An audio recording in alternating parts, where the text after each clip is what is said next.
ৰংকুট গণেশপুৰ গাঁৱত মাঘী পূৰ্ণিমাৰ উপলক্ষে দক্ষিণ পশ্চিম সনাতন ব্ৰহ্ম সমাজৰ প্ৰচাৰ সমিতিৰ হৈ মই ক'ব বিচাৰোঁ যে আজি বহুত এই মাঘী পূৰ্ণিমাত বিভিন্ন গাঁৱৰ পৰা মানুহ সমাগম হৈছে। এই সমাগম দেখি আমি নথৈ আনন্দিত। ইয়াত ক'ব লগা এটাই কথা যে আমি এইখন গাঁৱত মাত্ৰ 10 ঘৰ আছোঁ। এই 10 ঘৰে যিখিনি কৰিব কৰিছোঁ। বহুত আমি আশা কৰিছিলোঁ ইয়াৰ পৰা মানুহ হ'ব বুলি, তাতোকৈ বেছি মানুহ হৈছে। গতিকে এটা পৰিতাপৰ কথা যে যিসকলক আমি আশা লৈ এই সমাজটো গঢ়িম বুলি ভাবিছিলোঁ তেখেতসকল আহিছে যদিও বহুত কম সংখ্যক যিবিলাক নেকি যুৱচাম বা ছোৱালীসকল উপস্থিত অহা নাই। এইটোৱে আমাৰ অলপ আক্ষেপ থাকিলে।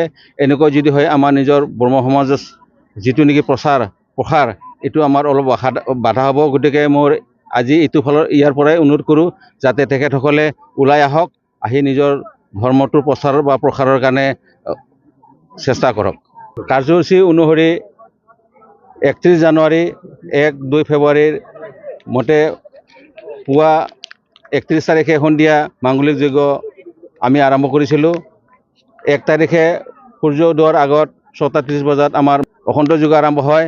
এই অখণ্ড যজ্ঞত বিভিন্ন গাঁৱৰ আই ভক্তসকলে আহি তেখেতসকলে নিজৰ নিজৰ ভক্তি প্ৰদৰ্শন কৰে, যজ্ঞ আহুতিত অংশ লয়। তাৰপিছত আমাৰ চাহ পৰ্ব লগতে অতিথি বৰণ এইবিলাক কাৰ্যসূচীৰ আমাৰ আৰম্ভ হয়। এতিয়া মুকলি সভা আৰম্ভ হ'ব। এই মুকলি সভাত আমাৰ সদৌ মৰিগাঁৱৰ পৰা অহা তেখেত কোঁৱৰ বাবা আমাৰ মাজত উপস্থিত আছে। তেখেতৰ ভাষণ শুনিবলৈ বিভিন্ন গাঁৱৰ পৰা অহা দূৰ দূৰণিৰ পৰা অহা ভক্ত বাবাসকলে ৰৈ আছে তেখেতৰ ভাষণ শুনিবলৈ কাৰণে। ইয়াত আকৌ এটা মই ক'ব বিচাৰিছোঁ, যিবিলাক নেকি শিক্ষিত মানুহ, বিশেষকৈ মাষ্টৰসকল তেনেকৈ ধৰণৰ শিক্ষিতসকলে ওলাই আহিছে যদিও বহুত কম উপলক্ষত দেখিবলৈ পাইছোঁ। গতিকে মোৰ অনুৰোধ এটাই যে নিজৰ ধৰ্মৰ প্ৰসাৰৰ কাৰণে তেখেতসকলে আগভাগ ল'ব লাগে। আচাৰ্যসকলৰ কাম তেখেতসকলৰ কাম কৰি আছে। গতিকে তেখেতসকলক সহায় কৰিবৰ কাৰণে আমাৰ ৰাইজে আগভাগ ল'ব লাগে।